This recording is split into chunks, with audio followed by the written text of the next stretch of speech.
नमस्कार भावांनो, हिंद केसरी मैदानमध्ये आपलं सर्वांचं स्वागत आहे.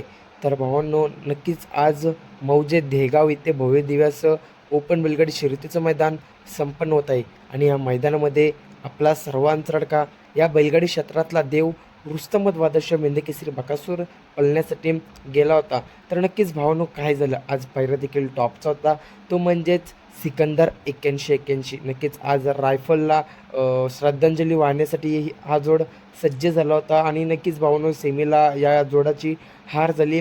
तर नक्की काय झालं भावांनो, संपूर्ण या व्हिडिओच्या माध्यमातून मी तुम्हाला सांगणारच आहे. तर जर तुम्ही आपल्या चॅनलला नवीन असाल तर चॅनलला सबस्क्राईब करायला विसरू नका. तर भावांनो, बाकासूर आज 3 नंबर तासामध्ये लागलेला, म्हणजेच गाडी आतून लागली होती 7 नंबर सेमीमध्ये. तर भावांनो, आज नक्कीच अपेक्षा होते की आज जोड आहे हा गुलालासाठी पात्र होईल आणि नक्कीच रायफलला श्रद्धांजली देईल. परंतु भावांनो, नशिबाने साथ नाही दिली. आज बघायला गेलं तर ड्रायव्हरने बकासूर आणि सिकंदरला मारलंच नाही, फक्त शेपटी हलवत होते. तर याबाबत तुम्हाला काय वाटतंय कमेंटच्या माध्यमातून कळवायला विसरू नका. भावांनो, नक्कीच आज काटाकीर लढत बघायला मिळाली. सेमीमध्ये बकासूर विरुद्ध साई विरुद्ध बलमा अशी एक टॉपची लढत आपल्याला आज बघायला मिळाली. आणि बकासूर आज बघायला गेलो तर सर्वात पुढे पळवत होता.